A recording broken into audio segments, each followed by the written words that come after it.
This is CBC Here and Now.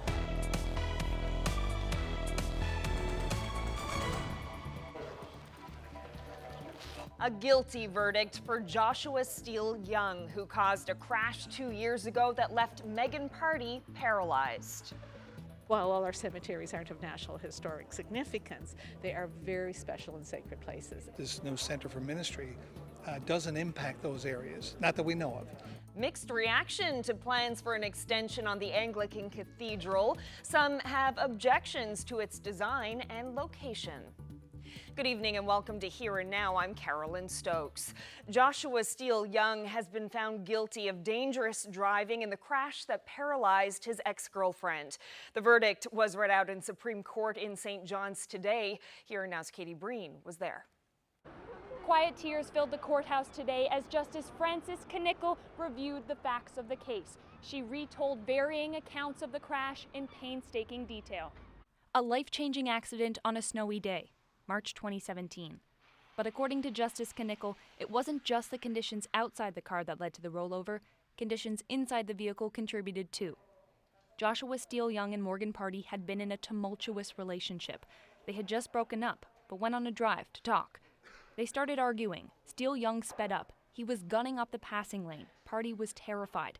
She testified she wanted out of the car. She asked her ex to pull over.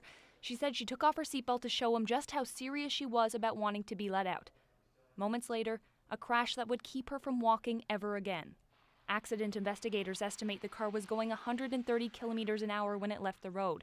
Party was ejected from the car. Witnesses testified she cartwheeled through the air, that she was thrown higher than the telephone poles. Steele Young testified Party pushed his elbow, and that's what jerked the wheel and sent them flying. But today, the judge said she didn't believe that. She said Steele Young wasn't a credible witness. She said his testimony didn't line up with what witnesses said. He was argumentative. His testimony was short, even at critical points of the trial. He'd answer questions with another question. Knickel said if Party did hit Steele Young's arm, it was accidental. She was scared. The judge said Party wouldn't have wanted to jeopardize her own safety. Steele Young was also charged with forcible confinement for not letting Party out of the car, but the judge found him not guilty of that charge today. It's a verdict that we are satisfied with. We believe it's a sound verdict, and we hope that it does, bring some, I guess I'll say, closure to Ms. Party and her family. Party didn't want to comment on the verdict today as she left the courthouse. She said she'd consider talking to media after sentencing in September. Steele Young will remain on house arrest until then. He's not allowed to drive. Katie Breen, CBC News, St. John's.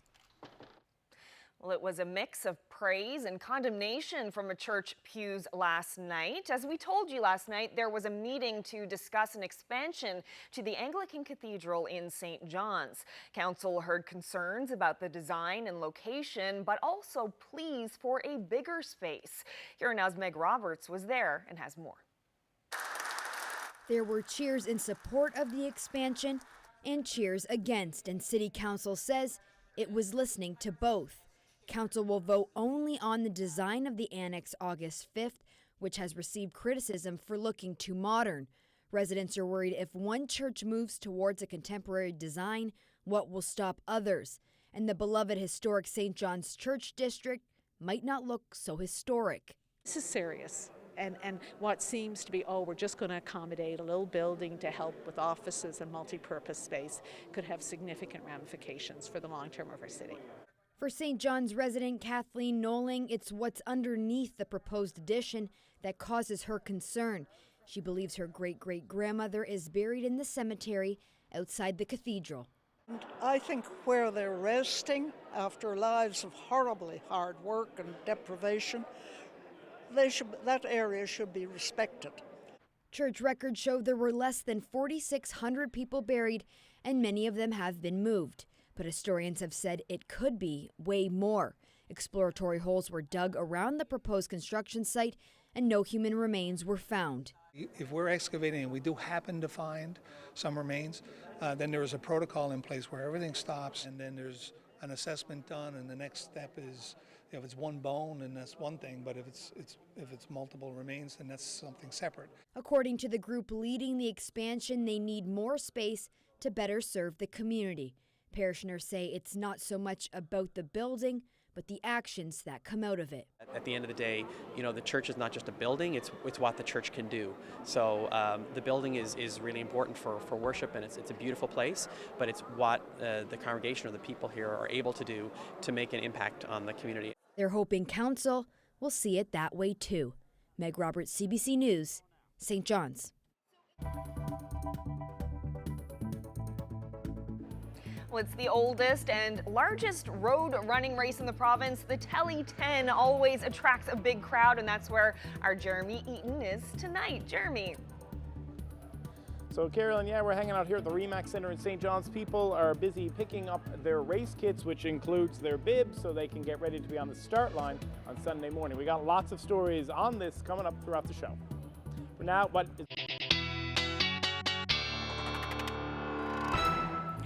It sounds or feels like summer made an appearance finally today, especially here on the Avalon. Those temperatures quite warm. 21 degrees was the afternoon high in St. John's, 28 in Badger, 26 in Deer Lake. So that heat has certainly made its arrival. And as we head through the next 24 hours, it looks like nothing but sunshine for most of the Avalon as a ridge of most of the island as a ridge of high pressure dominates. Next system rolls in for Labrador. With this heat and humidity, there is a risk of some thunderstorms, but I'll have all the details coming up.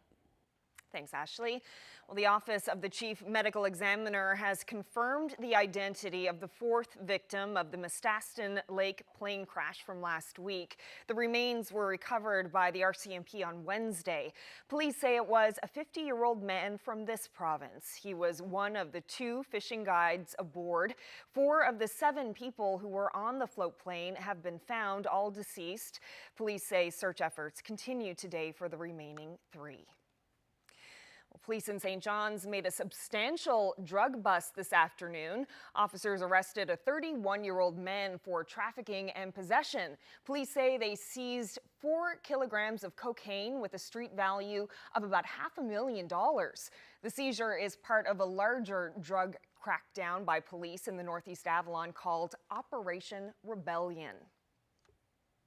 Easter Seals is still struggling after a flood wiped out its St. John's headquarters earlier this month. The damages are adding up to about $50,000. The building on Mount Sion Road still needs repair after the pipe burst in a women's washroom that destroyed flooring and ground to a halt day camps and other programs. Some of those programs have since been moved to temporary locations, but the organization says the aftermath is still draining resources.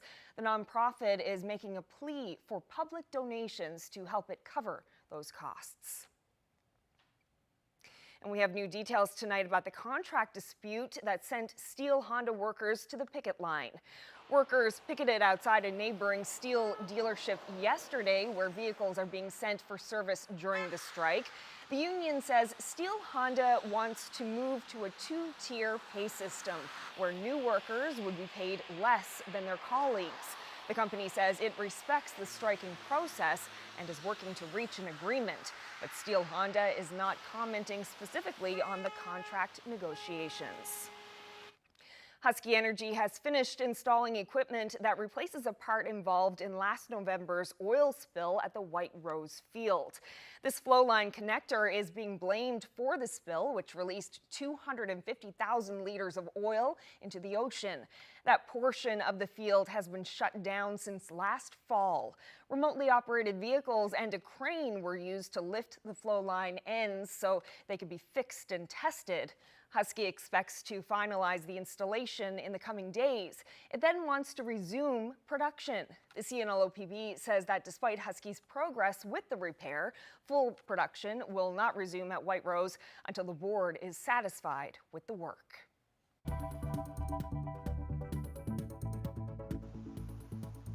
I'm at the superbly looking Brook Point near Kings Cove on the western side of the Bonavista Peninsula.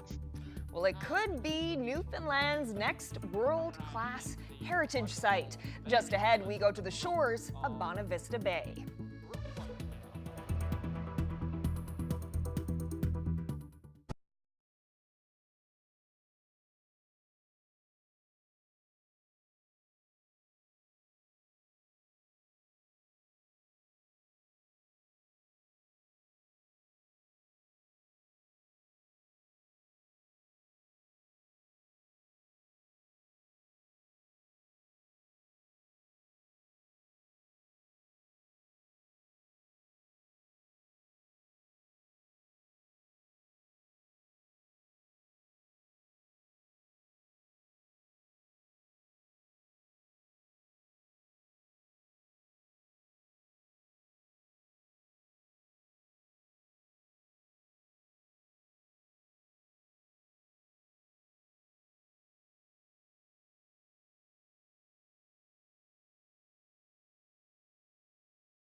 Welcome back, everyone. The weekend is finally upon us, and it's going to be a beauty.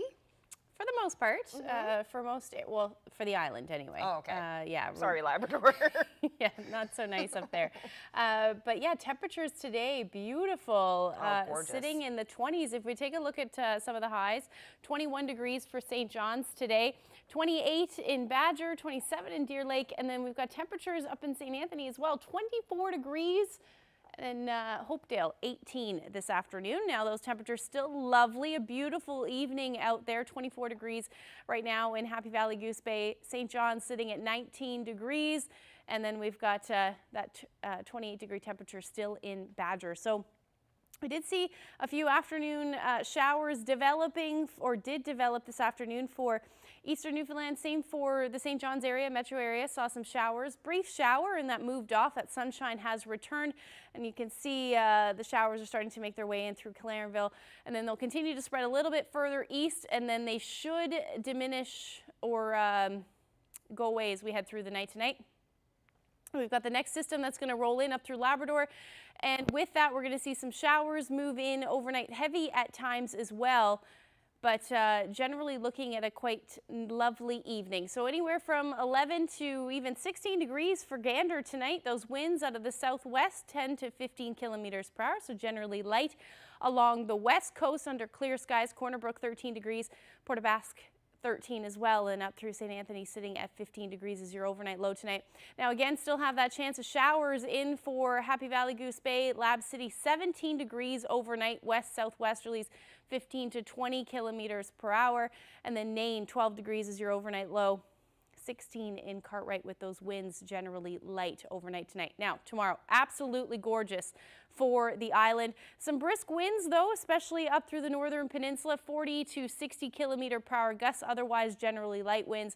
And then again, Labrador with that heat and humidity moving in and a little bit of a system or a front moving through, that's going to spark the potential for some lightning. So I do have that risk of thunderstorms essentially from Lab West all the way through to southeastern Labrador, the coast, with afternoon temperatures in the 20s. So as far as the island goes, there you go, 25, 23 degrees for Placentia, 27 for Bonavista, again 15 to 20 kilometer per hour winds, which will be welcome with those temperatures that warm.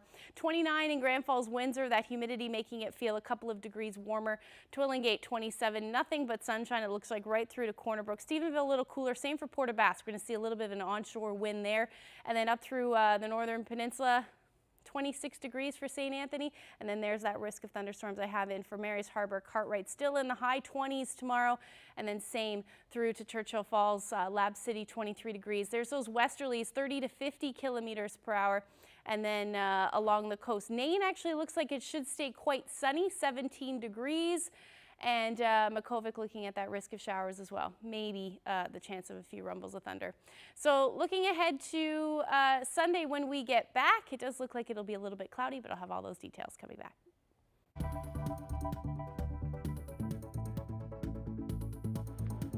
On Sunday, they're going to hand out this Tely 10 trophy. No, she's all right there. They're going to hand out the Tely 10 trophy. We're going to hear, but nobody knows who's going to win the women's race. So we're going to hear from 3 of the runners coming up after the break.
The Bonavista Vista Peninsula region is hoping to join Mistaken Point in receiving a UNESCO designation. The hope is that the area will receive status as a UNESCO Geopark.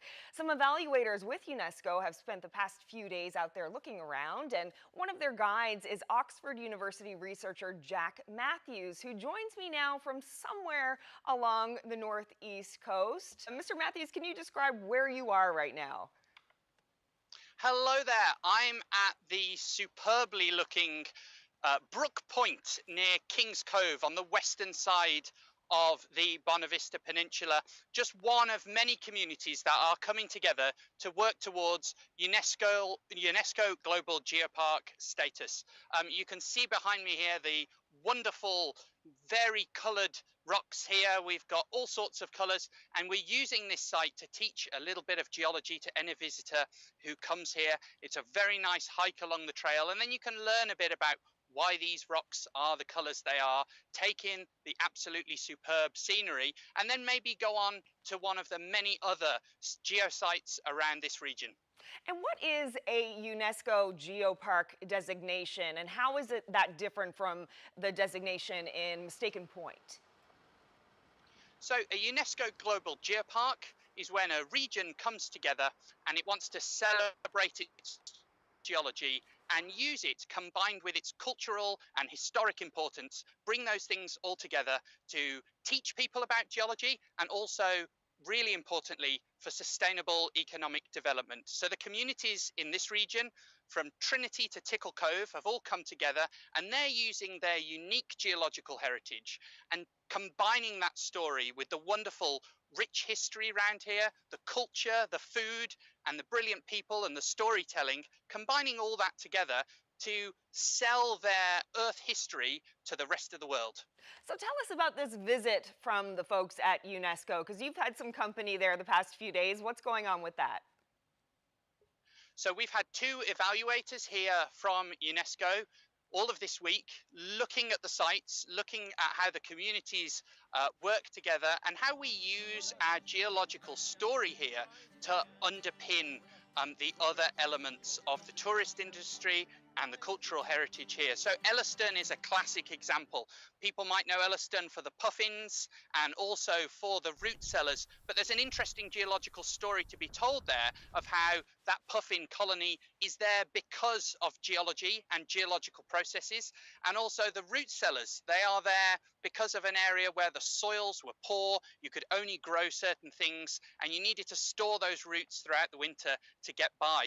That story is all underpinned by geology, and it's a perfect example of how geology and culture come together, and you can sell that story, hopefully under the UNESCO brand, and that's what our evaluators have been evaluating over the past few days. They'll be going back to the Global Geopark Committee to make their recommendation, and we've got our fingers crossed that hopefully come this time next year, this area will have full UNESCO Global Geopark accreditation. And what could that accreditation mean for the area economically? So were the Discovery Aspiring Geopark to get this status, it would only be the 4th geopark in Canada and one of around 140 in the world. It would really put this area on the map.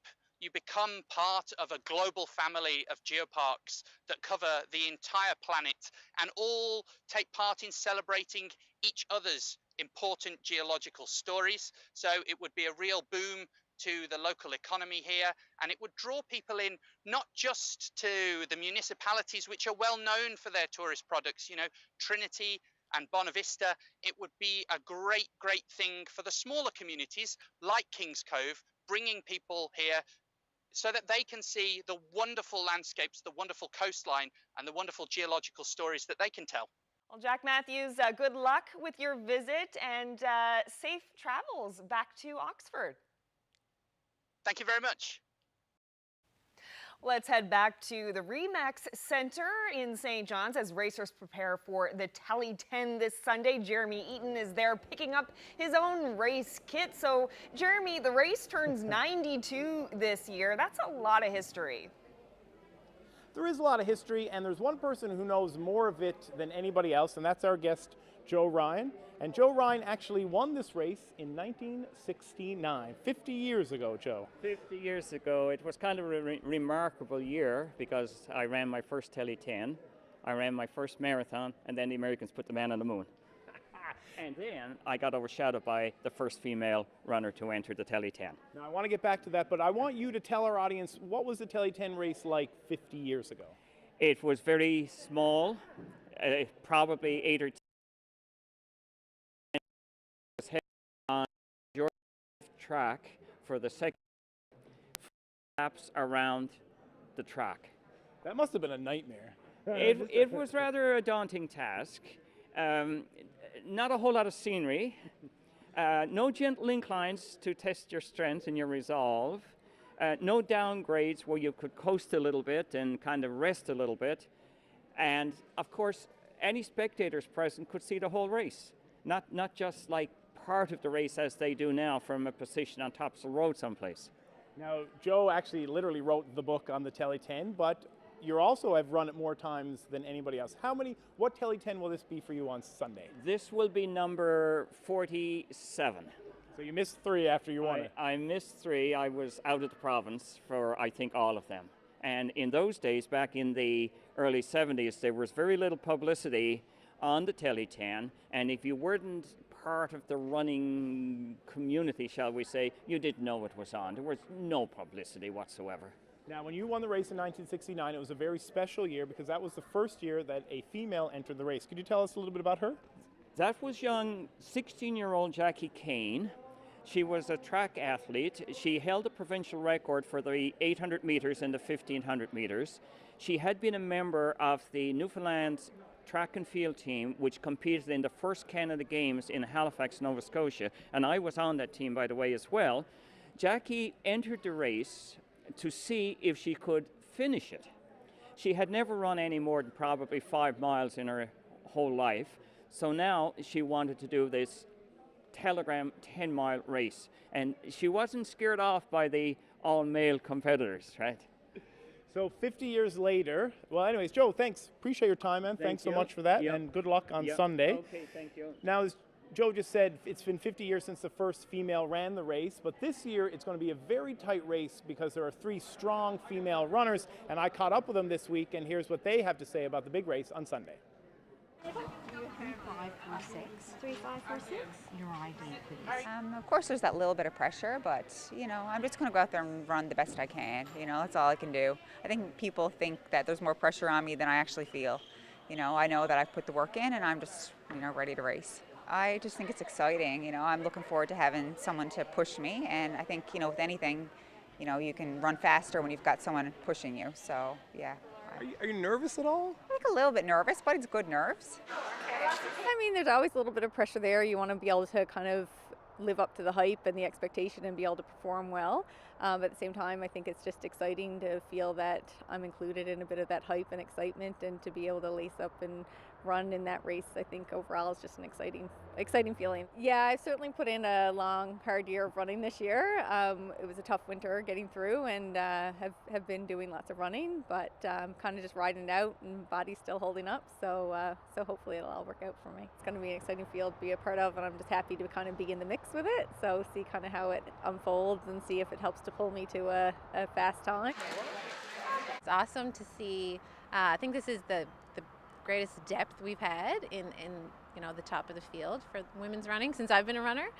So it's really exciting to be a part of that, and I'm just happy that I get to, you know, get to the start line Sunday and hope to, compete with the girls. You set the record 3 years ago, you told me, for the Tely 10. Do you think that that record could fall on Sunday? Yeah, I think it's definitely possible. You know, it's a good record, so it won't be easy, but I think if we're all racing to the best of our abilities and you have a really good day, then yeah, you could definitely, you know, potential's there.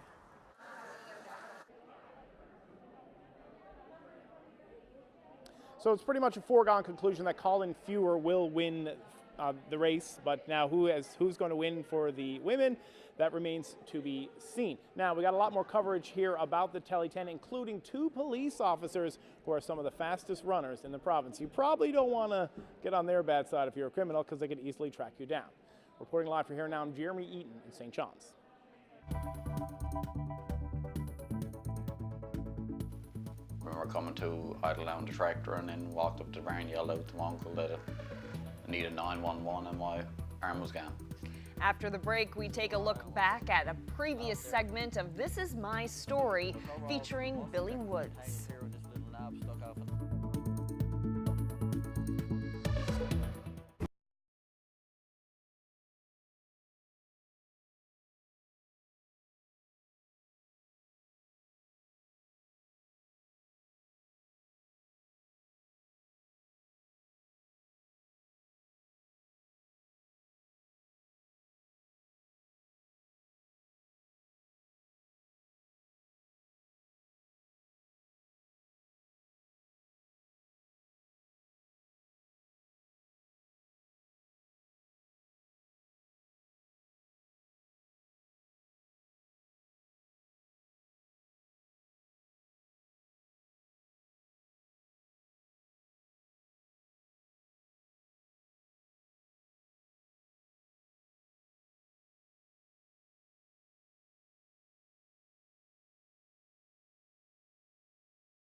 Welcome back to Here and Now.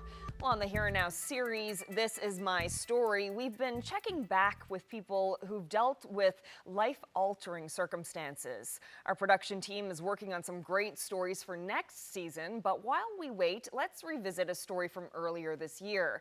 Despite losing his arm over 2 decades ago, you'll still find Billy Woods at the bowling alley. Here's Billy's story. It was April 10th, 96. And I was leaving that evening to get ready to go home. I heard a noise when I was leaving the barn. There was ice after jamming up against the machine, so I went over and turned the shaft and I fell back. I knew my arm there was no saving it that night. I was very lucky to be alive. Hi, my name is Billy. I lost my arm in a farming accident in 1996, and this is my story.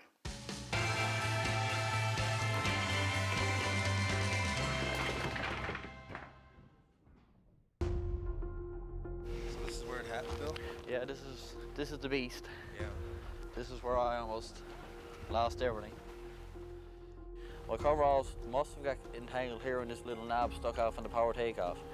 And it just hooked me in and dragged me into it, and I fell back towards the tractor and I just went around on that shaft, and that shaft there spins at 540 times a minute. So I was lucky to make it out of it, and throughout the whole process my arm had got beaten off on a piece of steel, and there wasn't a great lot left to it that night to salvage, and I suppose I'm lucky I didn't lose shoulder and all that night. I'm even more lucky I didn't lose my life. I remember coming to idle down the tractor and then walked up to the barn, yelled out to my uncle that I needed 911 and my arm was gone. I was fully conscious. I went into the operating room that night before they put me to sleep. I came to the next morning and I could hear my mother and a doctor talking, and they were trying to figure out how they were going to tell me that they had to amputate the arm. And when I sort of hurt, and I knew when I came to it, I said, I know the arm is gone, but there was no saving it that night. The farm was my life. I grew up in a barn. We had a full-scale dairy operation at the time, so we milked cattle. I did a lot of machinery operation during the year. We did a lot of our own maintenance, so farming is a lifestyle. If you enjoy it, you enjoy it. Now I just go around, I do a few little odds and ends here and there. Depends on how good my right arm is. I've had a lot of issues with overusage, so I try to take it easy when I can, and I try to help out when I can. I had a prosthesis when I first lost my arm, but I found it heavy, clumsy. Come on, girls, come on. And where I was having so much phantom pain, the more I used the muscles that control the arm, the more pain I had. I got more used to, I could do more without it than I could with it. I'm quite content now without it.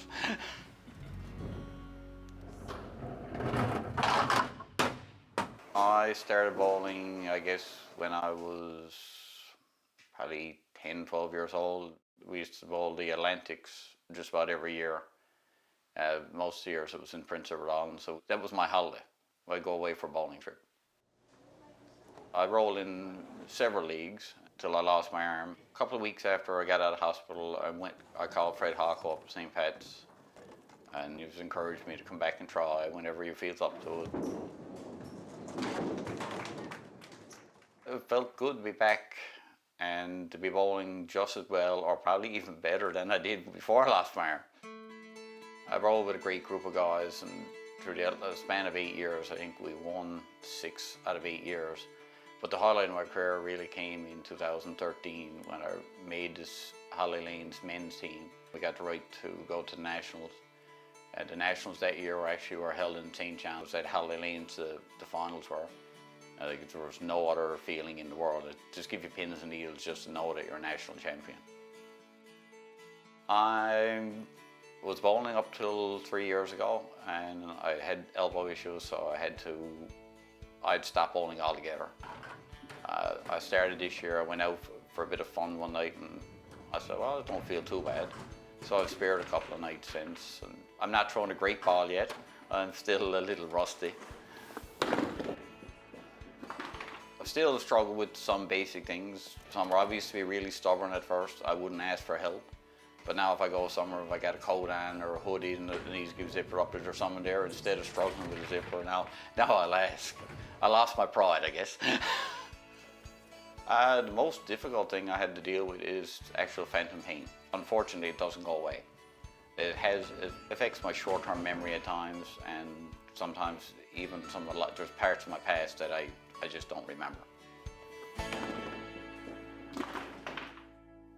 I guess through the years, I've got a son that's 22 now. He was a month old when I lost my arm. So I had a lot to be hopeful and willing to do at the time.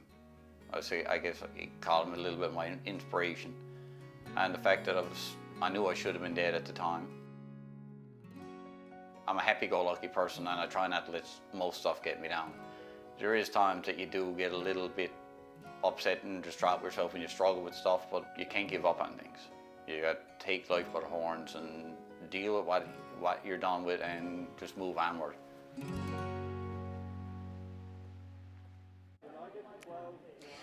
Well, we're going to head back to the RE/MAX Center now. And Jeremy, you mentioned a bit earlier that there are 2 police officers who will be pretty tough competition in the Tely 10. Can you tell us a bit more about that? Yeah, so there's 2. They're extremely fast RNC officers. They both competed in a number of races, have won races throughout the city, and they will be near the top of the leaderboard as opposed to myself, who will be near the bottom. Now, earlier this week, the CBC's Heather Barrett tried to catch up to the 2 of them. Constable Simmons and Constable Putt, when did you guys start running? I started running probably in my teen years. At first it was just to help me on the soccer field, but then I ran with my high school and my junior high in cross country, and it just went from there. I went on to run with the Seahawks at Mon, and that's where I guess grew my love for running, and it's just continued on. I started in 2012 when I was in high school, just to try and lose a bit of weight and get ready for our grad. And then I started running, I guess, more competitively. I ran with the Seahawks, and now here I am running every day. I find mostly now where I'm not on the front line, I'm not in patrol anymore. Just sitting at my desk doing my paperwork and stuff, if I gotta run in, I find I can focus more clearly. It relaxes me more. If I'm getting a little overwhelmed with the amount of work that I have to do, a lunchtime run, or even if I get out in the morning, which I usually do, it just allows me to think more clearly. Have you ever had to chase down a lawbreaker? Have you ever had to bust out a sprint in the line of duty? It was at a gas station, and it was a while ago. I think there may have been a warrant out for his arrest, and I noticed they were pumping gas, so I went up to apprehend him, and he was a little quick, and he seen me coming, and he darted. So he went through some backyards and through a lake, or not a lake, but a river, and it went from there. I wonder how he doing a Tely 10. He was pretty fast, but probably only for about 500 meters. Running definitely helps me at the end of the day. If you have a really stressful day at work, or you go to a call that kind of plays on your mind, or, I have 3 children, so if I go to a call where children are involved and I feel that the children are the victims, that often plays on your mind a lot because you relate it to your own kids. And I find instead of taking that home with you and being discouraged and, kind of not being happy-go-lucky when you get home to play with your kids, if you get that run in and you clear your mind, you're just refocused. You're ready to take on your own personal life then, because you got all your thoughts out of your mind and you're able to just carry on. Okay, so we're looking ahead to the Tely this weekend. What's your game plans? What are you guys hoping for? I don't really have a time set in mind yet. I'm just gonna play it by ear and see what the weather feels like, and hope for a fast race. How are you preparing for it? I'm just tapering down a little bit this week, and gonna take it nice and easy until Sunday. What are your goals? Anytime at my age, a PB would always be amazing. So I would love to get under 64 minutes. I don't usually compete against the other females or anything. It's just my own personal goals. So I would love to break that 64-minute barrier. And what do your colleagues at the RNC think of your very, very fast running accomplishments? Some of them think I'm crazy for running every day. I'm sure Constable Simmons gets the same thing, but at the end of the day, it keeps me healthy, keeps me happy. Yeah, it's a combination of both. You get a lot of people who kind of laugh and say, you're crazy for running that early in the morning or that many kilometers. And then you get the other people who really admire you and admire that you're able to take that on with everything else that goes on in your life. Thanks very much and best of luck. Thank you. Thanks. Thank you. Well, you probably don't want to bump into those 2 officers or get on their bad side, I guess, but doesn't matter because they're going to be at the front of the line anyways. Now, lots of people are still picking up their bibs and race kits here tonight. We're going to chat with the organizer of the Tely 10 coming up after the break.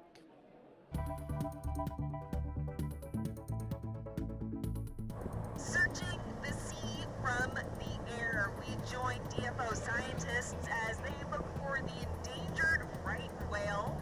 And we'll talk to Dr. Jack Lawson about why this aerial survey is so important.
Welcome back, everyone. We're going to find out how the full weekend forecast is looking. Getting off to a great start tomorrow. I'm extremely excited about Saturday. Very excited about Saturday's forecast.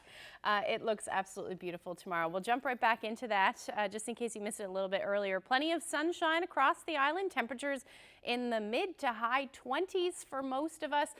Even feeling a little bit higher or warmer with the humidity, probably closer to 31, 32 degrees in Grand Falls, Windsor. Those winds, a little bit of a brisk wind, west-southwesterlies, 15 to 20 kilometers per hour. Now the northern peninsula will be a little bit breezier, gusts between 40 to 60 kilometers per hour. Otherwise, that risk of thunderstorms right across the board for Labrador, with your temperatures still in the mid-20s as well. So we have an area of high pressure that's going to dominate. That's what's bringing these warmer temperatures, and it extends all the way through to essentially Ontario. So it's a large area of high pressure. And then the area of low pressure to the north is what's going to bring the weather through Labrador over the next couple of days. So here's a look at the future tracker. Nothing but sunshine on Saturday. There's that risk of thunderstorms moving through. Heavy at times. We could see some downpours with these storms. Now into Sunday, the cloud cover will move in. And at this point, the forecast is a little bit up in the air as far as if rain or thunderstorms is going to develop again or likely will develop for Labrador, but whether that will develop for the island. And that's because there's not a ton of agreement as far as those storms go for the island. So definitely keep an eye on the forecast as we head towards Sunday. And then into Monday, we are really going to start to see that rain move in. Or rather on Monday, we'll see that rain move in. So here's a look at your Sunday forecast. Have it cloudy right now. Again, didn't put the chance of showers or thunderstorms in, but we might see that develop. Those temperatures are going to stay pretty similar to what we're seeing on Saturday, anywhere from 25 to 28 degrees.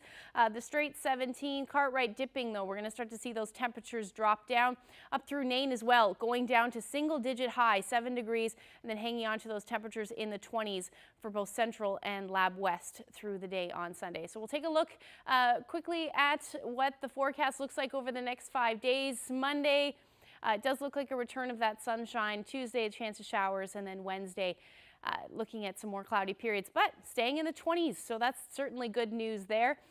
Temperatures for central Newfoundland, mid to high 20s right through Wednesday, it looks like, with that chance of showers for both Tuesday and Wednesday.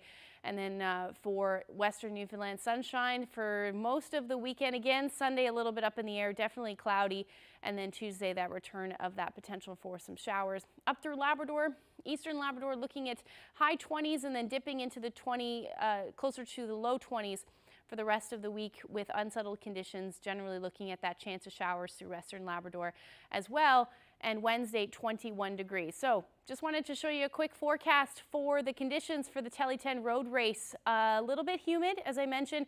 Temperatures between 18 and 21 degrees, but with that cloudy, I'm assuming that's pretty good for the racers. So we're going to check back in with Jeremy Eaton, who, like many, are really looking forward to the Tely 10 this weekend.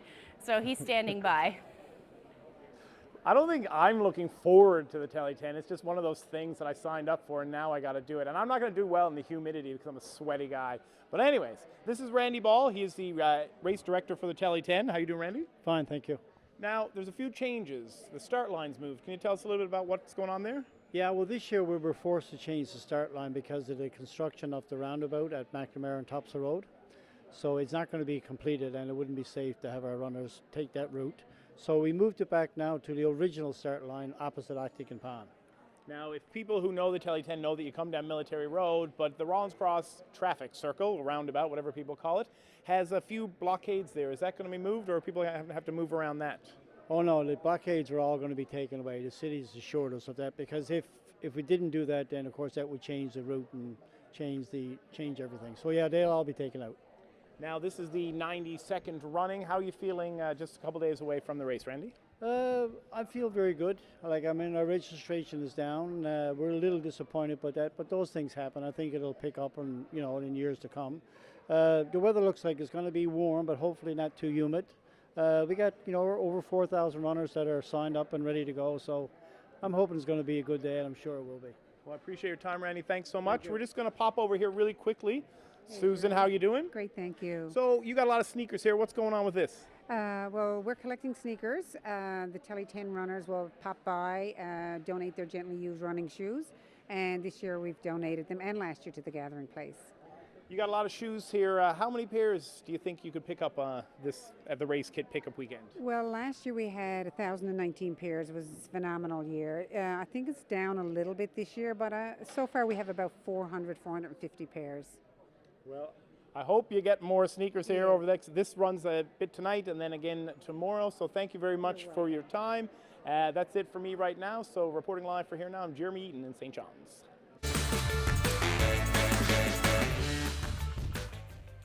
I want to know where you're to. Kathleen Taylor sent us this beauty shot. Take a guess where this was taken, and I'll reveal it when we come back after the break.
Now it's time to find out who's celebrating. Happy 50th anniversary to Jane and Edward Bambrick. Happy 55th wedding anniversary to Adrian and Amy Hillier of Kitchener, Ontario. They celebrated on July 23rd. Anniversary greetings going out to Ben and Carmel O'Brien. They celebrated 51 years of marriage on July 20th. Congratulations to Edith and Wilfred Moland of Botwood. They celebrated their 50th anniversary yesterday. Happy 50th anniversary also to Jim and Maureen Pollard from Mount Pearl. And another golden anniversary, happy 50th to Abram and Alberta Hunt of Clark's Beach. Happy 60th anniversary to Myrna and Albert Arkley of St. John's, who celebrated yesterday with their family. Birthday greetings to Charlie Murphy of St. John's. He's celebrating his 93rd birthday this Monday.